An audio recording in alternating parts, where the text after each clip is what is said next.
بسم اللہ الرحمن الرحیم، السلام علیکم ورحمۃ اللہ وبرکاتہ۔ محترم سامعین، مولانا مکی الحجازی صاحب کا ایک ویڈیو کلپ لوگ سوشل میڈیا پر بہت زیادہ شیئر بھی کر رہے ہیں اور اس پر خود ساختہ تبصرے بھی کر رہے ہیں۔ اس کلپ میں مولانا مکی الحجازی صاحب نے پاکستان کے موجودہ صورتحال کے بارے میں بات کی ہے اور علماء جو پاکستان میں تقسیم ہوئے ہیں مدارس رجسٹریشن کے حوالے سے ان پر تبصرہ کیا ہے۔ تو اس ویڈیو میں مولانا مکی الحجازی صاحب حفظہ اللہ نے مفتی عبدالرحیم صاحب کے بارے میں ایک خواب سنایا ہے۔ اس خواب کو لوگ غلط رنگ دے رہے ہیں اور بار بار اس کو غلط پیش کرنے کی کوشش کر رہے ہیں، حالانکہ انہوں نے فرمایا کہ مدارس کا رجسٹریشن تو اس وقت ہوا تھا وفاق کے ساتھ جب ہم قاعدہ اور ناظرہ پڑھ رہے تھے، اور اب سننے میں آ رہا ہے اب دوبارہ رجسٹریشن کی باتیں ہو رہی ہے اور یہ مسئلہ پاکستان میں دوبارہ اٹھایا گیا ہے۔ اب یہ نیا وفاق بھی بنا ہے جس میں مفتی عبدالرحیم صاحب بھی شامل ہے۔ تو انہوں نے اس کے متصل یہ بات فرمائی کہ 3-4 دن پہلے میں نے خواب میں مفتی عبدالرحیم صاحب کو دیکھا کہ جامعۃ الرشید کے احاطے میں بہت بڑا اجلاس ہو رہا ہے اور مفتی عبدالرحیم صاحب اس میں سفید کپڑے پہنے ہوئے بیٹھے ہوئے ہیں اور بہت بڑا مجمع لگا ہوا ہے اور مفتی عبدالرحیم صاحب بہت اچھے لگ رہے ہیں۔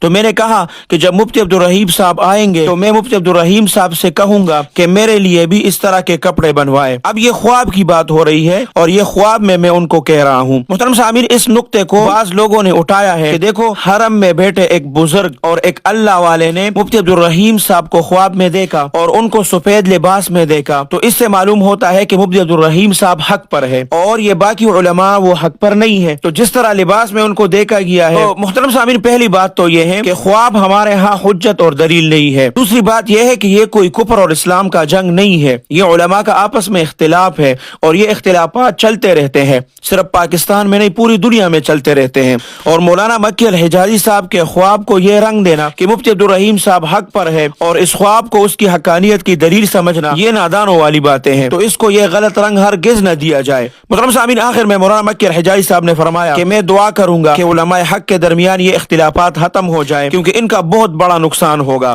اور آگے فرمایا کہ رات کو میں حافظ حمداللہ صاحب کا ایک انٹرویو بھی سن رہا تھا، انہوں نے بھی یہی بات کی کہ علماء کو آپس میں نہ لڑایا جائے اور ہم علماء سے نہیں لڑیں گے۔ پھر آگے مولانا مکی الحجازی صاحب نے فرمایا کہ اللہ سبحانہ و تعالی علماء حق کو آپس میں شیر اور شکر بنائے، اللہ سبحانہ و تعالی ان اختلافات کو دور کرے۔ اور پھر فرمایا کہ میں بیمار بھی ہوں، ویڈیو کے شروع میں بھی فرمایا میں بہت زیادہ بیمار ہوں، تو سب سننے والوں سے درخواست ہے کہ وہ مولانا مکی الحجازی صاحب کے لیے دعائیں کرے، اللہ سبحانہ و تعالی ان کو صحت کاملہ عاجلہ مستمرہ عطا فرمائے۔ اللہ سبحانہ و تعالی ان بزرگوں کا سایہ ہمارے سروں پر تا دیر قائم اور دائم رکھے۔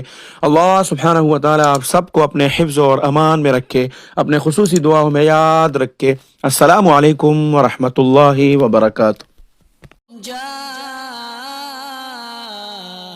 الحق وزهق الباطل إن الباطل كان زهوقا۔